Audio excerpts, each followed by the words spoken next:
U.S. Secretary of State Antony Blinken announced that 7 Americans have been released by Iran after the nations agreed to a prisoner exchange, also involving Qatar and South Korea. South Korea said on Monday it is working with the United States and Iran to release restrictions on $6 billion of frozen Iranian money. The U.S. is releasing the money as part of the prisoner exchange. The money is being transferred to Qatar. Then 7 people with dual U.S. citizenship who have been imprisoned or detained in Iran are expected to leave Tehran for Doha. Officials told Reuters news service that from there they will travel to the United States.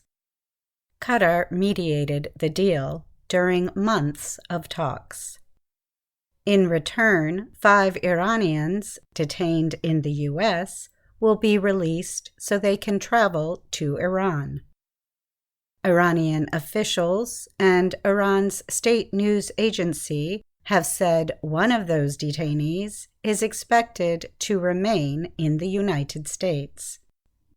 The exact timing of the transfer of the money has yet to be announced. The deal was first made public on August 10th, but the countries continue to disagree on many issues.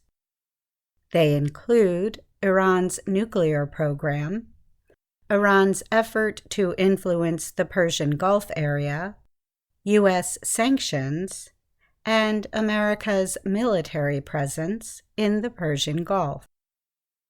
South Korea is currently making efforts to ensure smooth progress of all procedures so that it will be resolved once and for all, the country's foreign ministry said in a statement.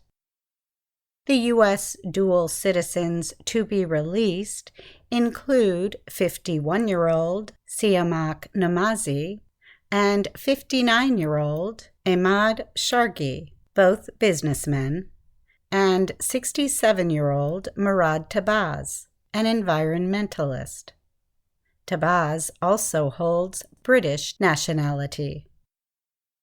Iran released them from prison and put them under house arrest last month. A 4th U.S. citizen was also released into house arrest, while a 5th was already under house arrest. Their identities have not been released.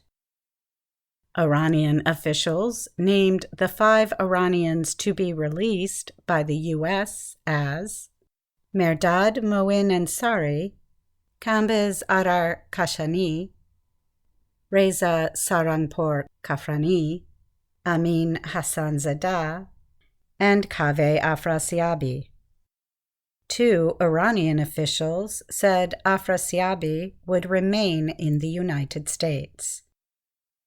As a first step in the deal, the United States suspended sanctions to permit the transfer of $6 billion in Iranian money from South Korea to Qatar.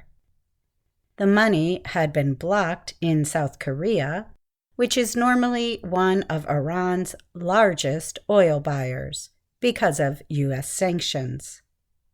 Under the agreement, Qatar agreed to monitor how Iran uses the money to ensure it goes to non-sanctioned humanitarian goods like food and medicine. The transfer of Iran's money has faced criticism from U.S. lawmakers, including opposition Republican Party members. They said the deal is equal to paying a ransom for U.S. citizens. The administration of President Joe Biden has defended the deal. Qatar held at least 8 sets of talks involving Iranian and U.S. negotiators. The negotiators worked from separate hotels. People told Reuters that they exchanged proposals through Qatari mediators. Earlier talks dealt mainly with the nuclear issue. Later, talks turned to the prisoner releases. I'm Katie Weaver.